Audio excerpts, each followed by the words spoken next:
Sonic's Green Hills Adventures Season 6 Chapter 11 The Studio.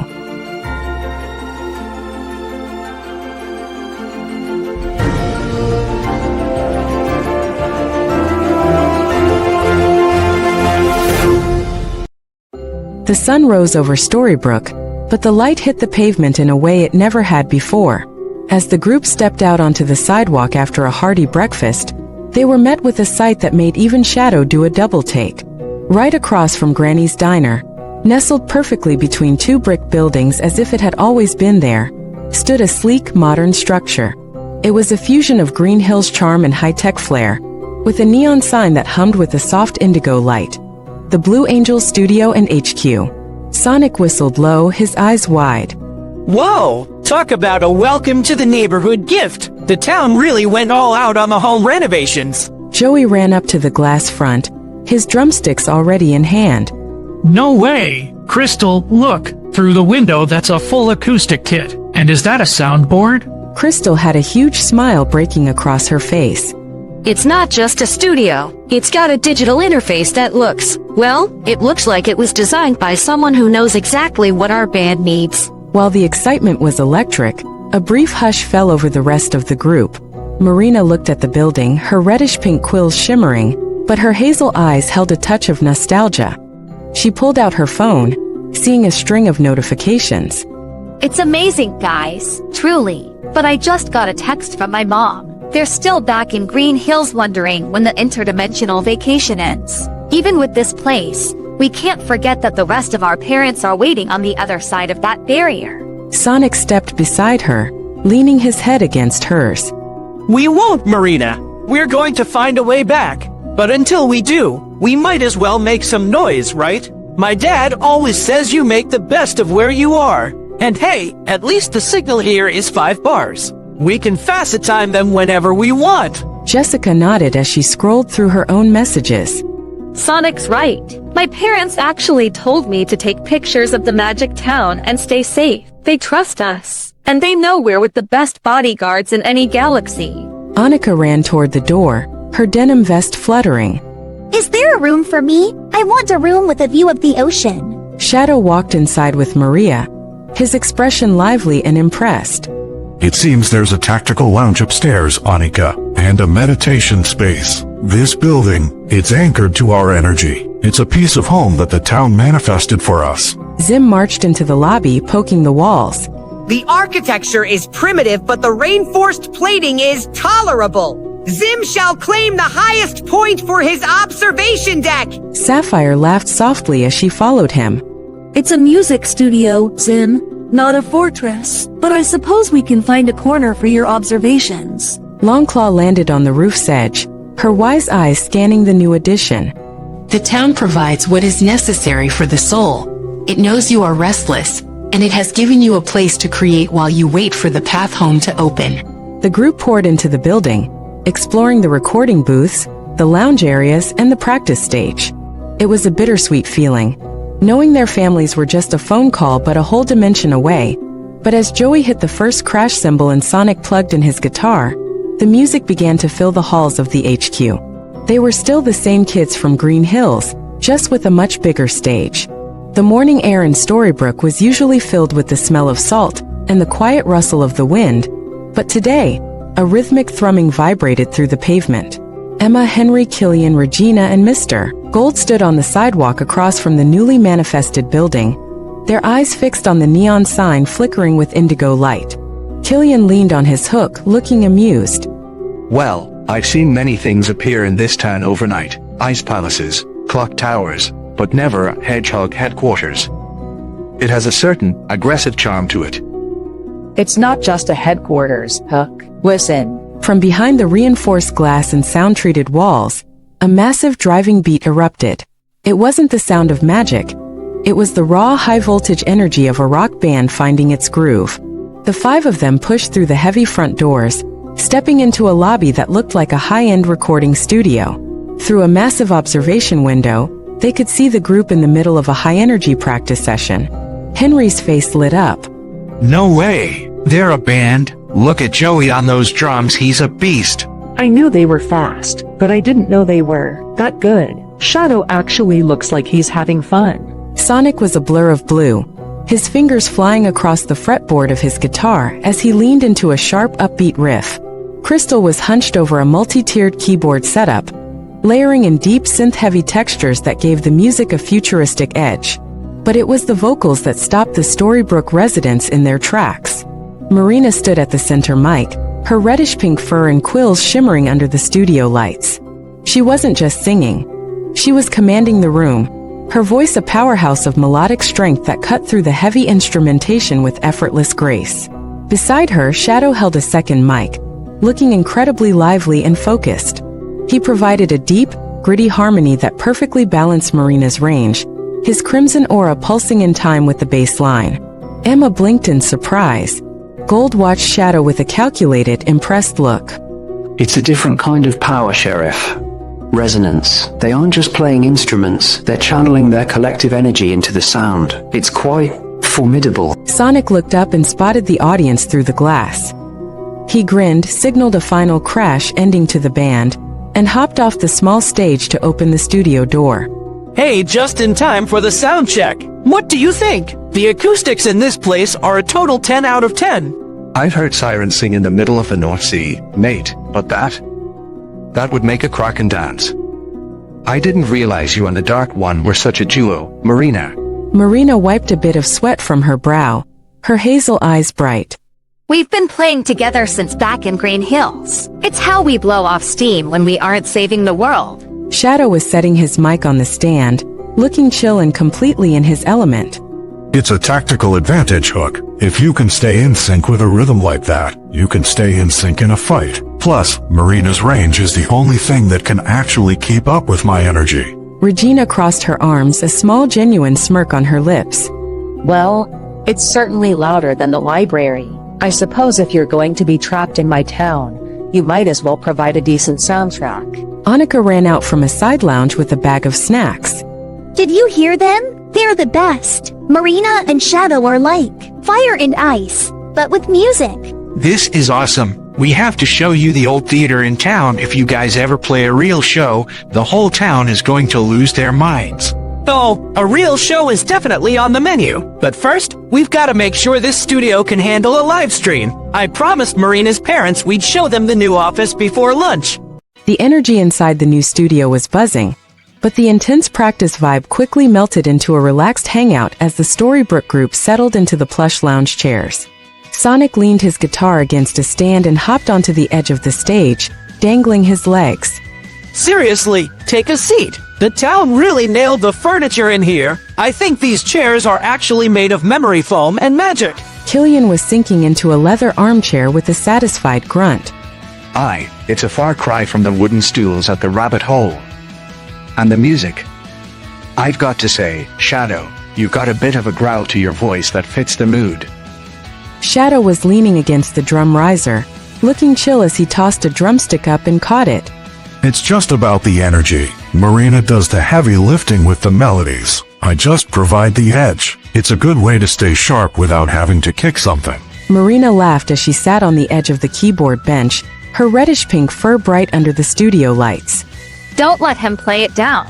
He's actually a total perfectionist when it comes to the harmonies. He won't admit it, but he spent 20 minutes yesterday making sure we were perfectly in sync on a single transition. Regina raised an eyebrow, looking around at the high-tech monitors and sleek soundproofing. I've seen many things manifest in this town, but this, it feels permanent, like the town wants you to be heard. Though, I should warn you, if you play this loud at 3 in the morning, you'll be hearing from the mayor's office. Emma grinned. Don't listen to her. She's just jealous she doesn't have a soundproof room to yell in. But really, guys, this is cool. It makes the town feel a little less old-fashioned. Annika ran over to Henry, and showing him a glowing tablet connected to the studio's main frame. Look, Henry, I can change the lights in here just by thinking about it.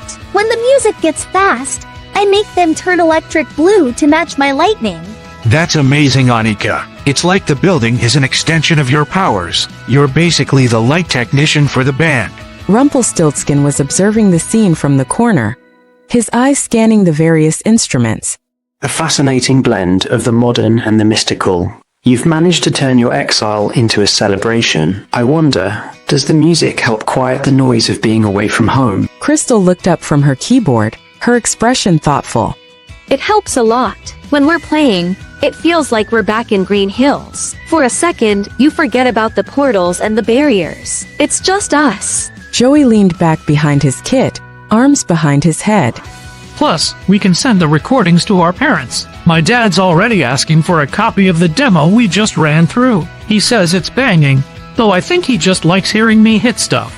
Maria was sitting next to Shadow, her blonde quills shimmering as she looked at the Storybrooke residence. It's nice to have visitors. We've been so busy exploring. It's good to just sit down and talk. Killian, tell us more about those sea sirens you mentioned. Are they anything like their mermaid forms? Bless you, no. They have significantly more teeth and much less charm than your lot. The afternoon passed in a blur of casual conversation and laughter. There was no pressure to perform or save the day. Just a group of friends and family from two different worlds, sharing stories over the hum of the studio's amplifiers. The vibe is perfectly chill. The studio doors swung open, letting the cool Storybrooke air mix with the lingering scent of guitar string oil and ozone. The massive, eclectic group spilled out onto the sidewalk, creating quite the spectacle for the locals. It was a quintessential 21st century scene. Modern cars parked along the curb, people checking their smartphones, and the distant hum of a delivery truck, all centered around a skeleton king, a family of brightly colored hedgehogs, and a couple of green-skinned aliens. Sonic was walking backward with his hands behind his head, grinning at the townspeople. Check it out, guys! I think we're officially the most interesting thing to happen to Main Street since the internet got upgraded. Emma was walking alongside him. Believe me, Sonic. Interesting is an understatement. Look at Granny's face. She's lived through multiple curses and she still hasn't figured out where Zim fits in the food chain. Granny leaned over her diner's half door, squinting at the group. As long as the green one doesn't try to pay in Irkin credits again, I don't mind the noise. Jack Skellington took long, elegant strides, tiptoeing with theatrical flair as he waved to a group of passing kids. What a marvelous paved paradise! Tell me, Emma, do these automobiles ever tire of their own growling? They seem so remarkably persistent. Midnight's dark wings gave a soft, graceful flutter as she walked beside Maria. The architecture here is so sturdy. It lacks the whimsical decay of home, but it feels safe. Don't you think, Maria? Maria smiled warmly, her blonde quills catching the sun. It does. It's a nice change of pace. I think Anika is already planning on which shop has the best ice cream. Killian nodded to a couple of fishermen who tipped their hats to him. They are taking it well, for the most part. The tan has a way of absorbing the impossible. Though I think Jack's height is giving Arch's dog a bit of a crisis. Sally gently patted the air as she looked at the shop windows. It's lovely. Everything is so vibrant. And the clothes. People here wear so many layers of such soft fabrics. Marina was walking with Sonic, her reddish-pink fur and matching quills looking striking against the brick buildings. It's weirdly normal, isn't it? Even with us walking around, people are just going to the post office. It makes me miss Green Hills less when I see that life just keeps moving. Zim was marching at the front, squinting suspiciously at a mailbox. The small red houses do not have windows. Where do the miniature humans live, Dib? Is this a trap? Dib sighed, hands in his pockets. It's a mailbox, Zim. People put paper in it. It's not a housing project for gnomes. Gur was running up to a fire hydrant. I found a red boat! Regina was walking with her usual poise, but looking more relaxed than usual. You've certainly made an impression. Most new neighbors start with a fruit basket, not a high-voltage rock session and a skeletal parade. But I have to admit, the energy is infectious. Shadow was walking at a chill, steady pace, his arms crossed but his expression lively. We tend to bring the chaos with us, but it's good chaos, most of the time. Gold was leaning on his cane as he watched Annika and Jojo skip ahead toward the park. Chaos is just a word for a pattern we haven't understood yet, dearie. This town was stagnant for a very long time. Your arrival is like a fresh wind blowing through a dusty library. Annika spun around to face them, her long dark hair flying. For a giant group game of tag. Hey, Look, there's a park with a big pond. Can we go see if there are any frogs? Or maybe we can find a spot for a giant group game of tag. Tag against a bunch of super fast hedgehogs. You're on, Annika, but no using the demigoddess powers, that's cheating. As the sun continued its path across the sky, the group moved through Storybrooke not as strangers or monsters, but as a family. The 21st century backdrop of coffee shops and paved roads felt a little more magical with them in it, and for the first time the new neighbors truly felt like they belonged. The Storybrooke Town Park, usually a place of quiet reflection and strolling couples, was suddenly transformed into the ultimate high-stakes playground. The grass was green, the 21st century park benches were freshly painted, and the multiversal tag boundary was set. Sonic stretched his quills, his feet already a blur. Alright, rules are simple. No flying above the tree line, no teleporting out of bounds, and if you get tagged, you're it until you catch someone else. And since I'm the fastest thing alive, catch me if you can. Henry grinned as he stood next to Jojo. Go. The park erupted into a chaotic, upbeat blur of motion. Sonic took off like a blue streak, weaving between the oak trees with a laugh. Behind him, Shadow wasn't far behind, his movements lively and efficient as he used the park's geometry to cut corners. Shadow smirked as he narrowly missed Sonic's shoulder. You're getting slow, Sonic. Maybe those s'mores weighed you down. Marina was sprinting alongside Sally and Maria, her reddish-pink fur a bright flash against the grass. Watch out, Maria. Zim is coming in hot from the left. Zim screamed as he sprinted with his spider-like mechanical legs extended from his pack. You cannot outrun the Irken might! Prepare to be tagged, foolish hedgehogs! Sapphire was floating gracefully just a few inches off the ground, her lavender eyes sparkling with joy. Zim, watch the flower beds. The mayor will not be pleased if you trample the begonias. Jack Skellington was a masterpiece of kinetic energy. He didn't just run. He leaped over entire picnic tables in single bounds, his long skeletal limbs making him look like a very friendly, very fast spider. Ooh, what a delightful game. It's like a hunt, but with more giggling and less scaring. Midnight Deer, pin them toward the pond. Midnight was diving through the air, her dark wings tucked for speed. On it, father. Annika, I'm coming for you. Annika was giggling as she darted behind a large statue, her long dark hair flying behind her. You have to catch me first. Whoops! She did a quick spin, a faint shimmer of indigo starlight trailing behind her as she narrowly avoided Midnight's outstretched hand. Her reflexes were sharper than ever. In the middle of the field, Gur was running in circles, not actually chasing anyone but having the time of his life anyway. I'm it! I'm a little turkey! Dib was panting as he tried to keep up with Silver. Silver, use the psychokinesis to slow them down. Silver laughed as he hovered backward. That's against the spirit of the game, Dib, but I can do this. He used a tiny burst of energy to lift a pile of fallen leaves, creating a colorful smoke screen that Tom and Maddie ran straight through, laughing as they tried to tag Rachel and Jessica. Gotcha, Rachel. Oh, it is on now, sister. Joey, Crystal, help me corner the sheriff. On the sidelines, Emma, Regina, and Gold watched the madness. Killian was leaning against a tree, tossing a coin and looking thoroughly entertained. I've seen battlefields with less coordination than this. Look at the skeleton fellow go. He's got the reach of a giant. Regina was watching Zim accidentally trip over a park bench and do a dramatic roll. I should be annoyed about the noise, but it's hard to be grumpy when the ultimate life form is playing tag with a 10-year-old and a skeleton. Gold was leaning on his cane, watching Annika beam with pure happiness. It's a powerful thing, Regina. Joy. Especially the kind that doesn't care who is watching. Sonic zipped past the spectators. Hey, Regina, you are it. He tapped the mayor's shoulder with a lightning-fast finger and vanished toward the pond before she could even blink. Regina was stunned for a second, then a mischievous smirk slowly spread across her face. Oh, you did not just do that. Go get him, Mom. The park was filled with the sounds of laughter, the thud of sneakers on grass, and the occasional mechanical were from Zim's pack. For a few hours there were no curses, no barriers, and no worries about the future. There was only the wind in their quills, the sun on their faces, and the sheer upbeat fun of a family that refused to let a little thing like being trapped in a storybook dampen their spirits. The chaos of multiversal tag finally hit its limit as the adrenaline began to fade, replaced by the heavy, satisfying weight of physical exhaustion. One by one, the fastest beings in several universes and their supernatural companions surrendered to gravity.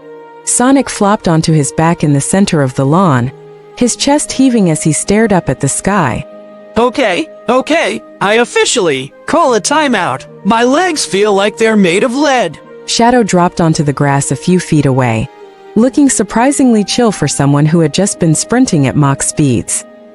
He wiped a bead of sweat from his brow, his expression lively even in his fatigue. You're just out of shape, Sonic, but I'll admit, the skeleton has moves. Jack, you're harder to catch than a shadow in a dark room.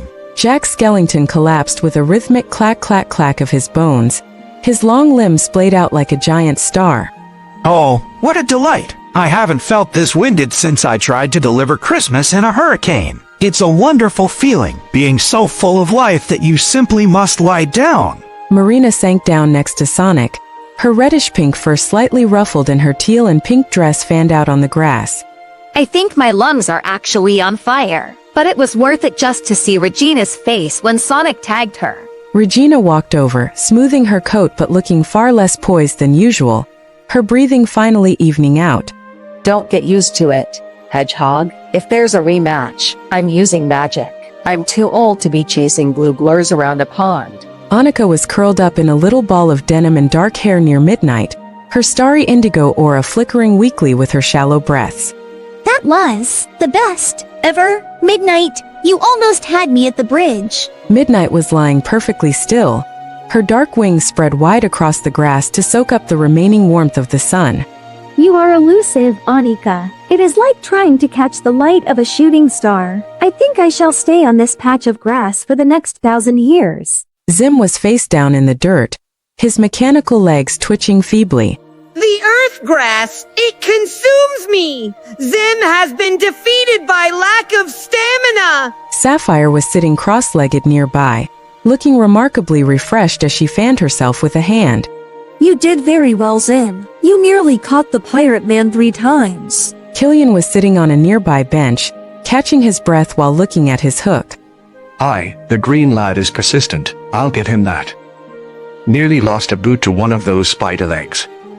Tom and Maddie sat together under a large oak tree, watching their chaotic, wonderful family cover the lawn. Maddie rested her head on Tom's shoulder, a tired but happy smile on her face.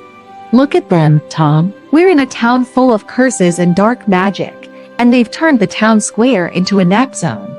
That's our kids for you. They don't just join a story. They rewrite the whole genre.